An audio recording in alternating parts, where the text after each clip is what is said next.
अगर, अगर को अरबी में कहते हैं लव, लव, लव या ईदा। लव या ईदा का मतलब होता है अगर, या तो आप लव कहेंगे या फिर ईदा। ईदा, ईदा का मतलब ही अगर ही होता है। आ गए, आ गए को अरबी में कहते हैं जाक, जाक, जाक यानी आ गए या फिर आ गया।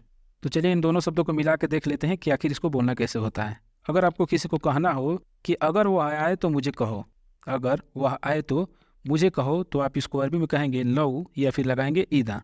सबसे पहले लव या ईदा दोनों में से कोई एक लगाएंगे। हुआ जाक कल्लिमनी, लव हुआ जाक कल्लिमनी। लव या ईदा का मतलब हो गया अगर, हुआ यानी वह, जाक यानी आए तो, कल्लिमनी यानी मुझे बताओ। लव हुआ जाक कल्लिमनी या फिर इदा हुआ जाक कल्लिमनी, अगर वह आए तो मुझे कहो।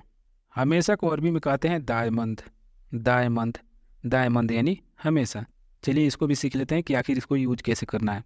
जैसे दोस्तों अगर कहना हो वह हमेशा ऐसे ही करता है, वह हमेशा ऐसे ही करता है, तो आप इसको अरबी में कहेंगे हुआ दायमंद सवी कीदा। हुआ दायमंद सवी कीदा। हुआ यानी वह, दायमंद यानी हमेशा, सवी यानी करना, कीदा यानी ऐसा। हुआ दायमंद सवी कीदा, वह हमेशा ऐसे ही करता है। कभी कभी या फिर कभी कभार को अरबी में कहते हैं बादल लहियान, बादल लहियान, बादल लहियान यानी कभी कभी या फिर कभी कभार। चलिए इसको भी सीख लेते हैं कि आखिर इसको यूज कैसे करना है। जैसे अगर आपको कहना हो वह कभी कभी आता है या फिर कभी कभार आता है, तो आप इसको अरबी में कहेंगे हुआ इजी बादल लहियान। हुआ इजी बादल लहियान। हुआ यानी वह, इजी यानी आना, बादल लहियान यानी कभी कभार या फिर कभी कभी। हुआ इजी बादल लहियान, वह कभी कभी आता है या फिर वह कभी कभार आता है। रोज, रोज को अरबी में कहते हैं कुल, कुल, कुल यानी रोज। चलिए इसको भी देख लेते हैं कि आखिर इसको बोलना कैसे होता है। जैसे दोस्तों अगर कहना हो तुम रोज कहाँ जाते हो, तुम रोज कहाँ जाते हो, तो आप इसको अरबी में कहेंगे अंता वेन रोह कुलियम, अंता वेन रोह कुलियम। अंता यानी तुम, वेन यानी कहाँ, रोह यानी जाना, कुलियम यानी रोज। अंता वेन रोह कुलियम, तुम रोज कहाँ जाते हो। नहाना, नहाना को अरबी में बोलते हैं अतशब्बा, अतशब्बा, अतशब्बा यानी नहाना। जैसे दोस्तों अगर कहना हो आपको मैं रोज नहाता हूँ, मैं रोज नहाता हूँ, तो आप इसको अरबी में कहेंगे अना कुल यौम अतशब्बा, अना कुल यौम अतशब्बा। आना यानी मैं, कुल यौम यानी रोज, तशब्बा यानी नहाना।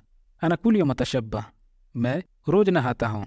मिलना, मिलना को अरबी में कहते हैं गाबलनी, गाबलनी, गाबलनी यानी मिलना।